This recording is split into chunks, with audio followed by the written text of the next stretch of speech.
mahahagkan pagkat ang puso mo ay pagmamayari na ng iba. Kaya't walang dapat na isipin at ipagtaka. Marahil ay marami bagay na tingin mo ay mali. Kahit sa pagmamahal ko laman ay pagkakamali. Yan ang tingin na imposible kahit pa ipagkait ang nararamdamang pag-ibig na ang lulan ay sakit. Bigilan ka sa iyong gusto, wala kang nararamdaman. Mata mo man ay ipikit, wala kang natatandaan. Kung may pag-ibig at pag-asa yun ang hindi nadama. Dahil sa aking akala na ako'y mahal mo pa. Gusto ko lang naman mahal, maging maayos ang lahat. Kahit pakitang tao lang, kahit tingin ko ay tapat. Tatanggapin ko pa ito kaysa masaktan sa'yo. Pero wala na ang lahat dahil sa iniwan mo.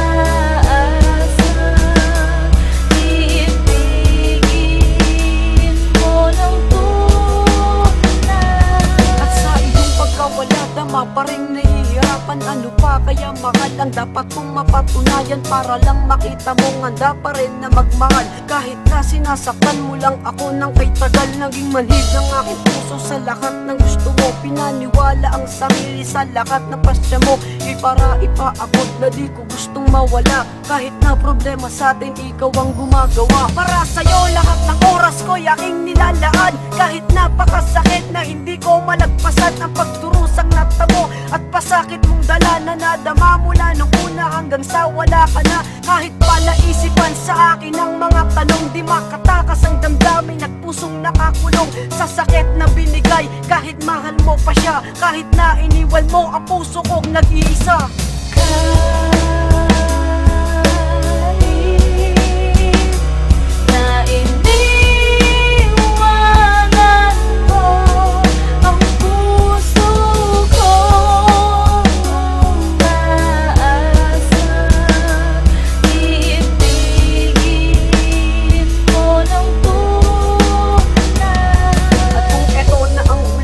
Sabihin ko sa'yo, ikaw lang ang minahal ko ng sobrang totoo. Marahil ay oras na to upang aminin di ka sa'kin. Eto na ang katubarang relasyong gustong sirain ang katulad mo. Kahit ramdam ko ang kawakasan, di ko gustong manubat. Pero sa'yo ang kamalian ng lahat. Kaya't mahal, sana'y wag mo nang isisi kung bakit ang pagdurusa ay ramdam rin ng sarili. Paano na ang mga oras na hindi matutupad? Animoy para lang kahapon kay bilis na nilipad ng panahon. Kaya wala na ang sayang dapat makuha at dapat na lang gawin kundi magsisi at lumuha. Di lamang ikaw mahal, lubos na naapektuhan ang relasyon na kay saya ay wala ng kabuluhan. Ngayon eto na nga ang siyang itinadhana para sa atin. Nasaktan ako ng sobra, yun ang hindi